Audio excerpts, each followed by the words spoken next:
番最初は激安花屋さん激花、要は激安を売りにした花屋さんなんですね。生産者さんとお会いして転機が訪れるんですが、今までイメージしていた生産者さんのイメージとは違うんですね。自分の子供を育てるがごとく花を育ててるわけですよ。その大事に大事に作ったものを僕らが一鉢一鉢大事に大事に販売していこうっていうことを心に決めて、じゃあ激安が売りの花屋じゃないよねっていうところに気づきまして、感激安心のお花屋さんっていうことでお客さんに喜んでいただくことを一番に考えた店名に切り替えました。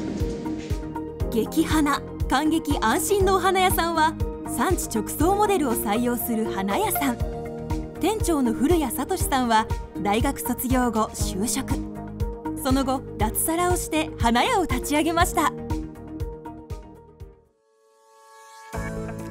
なんとなくこう独立したいということで花屋になるっていう、大した修行もしてないです。いきなり開業しちゃったっていう感じでした。出店した2005年当時でインターネットで花を売るっていうのはもう正直ありえないことで、市場に行くと先輩花屋さんたちがいっぱいいるわけですよ。そうですね、おいインターネットって呼ばれるわけですね。あだ名がインターネットみたいな、そんな時代でしたね。売り上げは伸び続け、出店5年目の2009年には月商3000万円を突破するものの、経営は悪化していたと古谷さんは言います。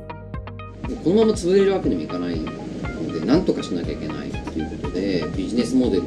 抜本的な改革をするしかないと。今まではその市場さんから仕入れて、その日のうちに仕入れたもの全部売り切るみたいな、そのスピードが命みたいな安売りをやってたんですけど、業績が落ちてお金なくていろんなところの支払いが全部滞って、市場さんに呼び出しを食らうわけですよ。売り止めしますと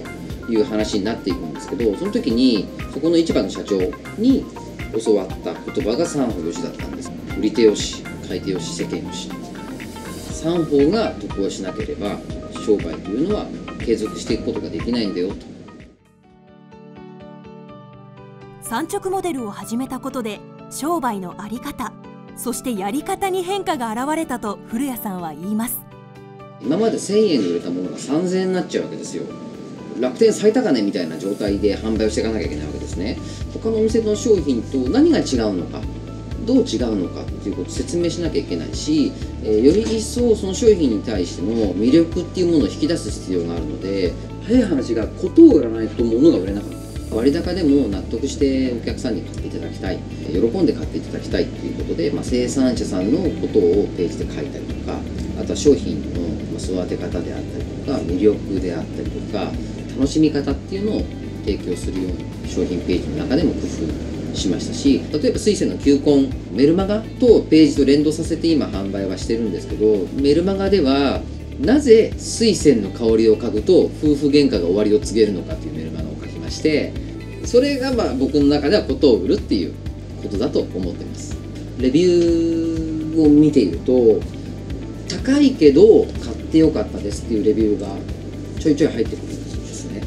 でそこを見ると伝わってるなっていうふうに思う瞬間だったりもしますし、商品のページってレビューを見れるじゃないですか。生産者さんってそこ結構見てくれてるんですよね。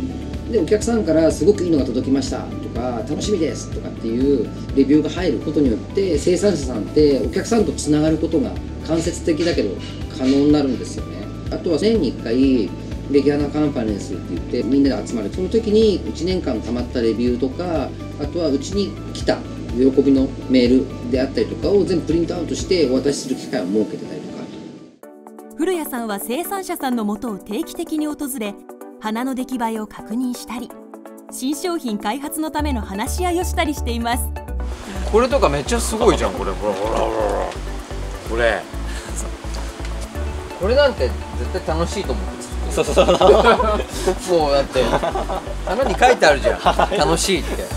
多分そういう見ればわかるわ。そういう気持ちが、もう、花って出てきちゃって出るよね。1年かけて作るわけ、この種から。いいものはやっぱりいい値段で売りたいし、買ってくれるお客さんにも分かってもらいたい。やっぱりこういうふうにやってみようよって言って、山岸さんがこうチャレンジしてくれたじゃん、やってくれたじゃん、はいはいはいもうそれが本当感謝で、いや僕もそうです、お互いに感謝してるんですよ、実際に農家さんお伺いするようになって何が変わったかというと、種から何ヶ月もかけて製品にしていくわけですよね。でその間に晴れの日もあれば雨の日もあるし、寒い日もあれば暑い日もあるわけですよ。で花って生き物だから、生産者さんたちのその仕事の大変さっていうものをものすごく理解するようになったし、またこの商品を見た時にどれだけの苦労があって仕上がったものなのかっていうことは十分理解できるようになったと思っています。今の方が時間もありますし、よりお客さんとは近づけてるかなとは思います。毎年周年記念の時にプレゼントを送ってくれるお客さんがいる。バレンタインにも必ずチョコを送ってくださってる。育て方が分かって上手にできるっていう成功体験が積み上がれば、もっともっと花を楽しむ人が増えると僕は思っているんで、そこをもっと重点的にやっていきたいし、日本のその花屋さんの文化自体がそっちの方向に変わってくれたらなって、ここまでいったら満足で、例えば数値的に言うと、1つの商品がワンシーズンに1000個売れたら僕 OK ラインだと思ってるんですよ。僕が安売りをしていた時にヒットしたなっていう商品は大体1000超えてるんですね。今の売り方に変えてから1000という数値を超えた商品なくて、それが安いっていう強み以外の部分で1000という数字を出していきたいというふうに思っています。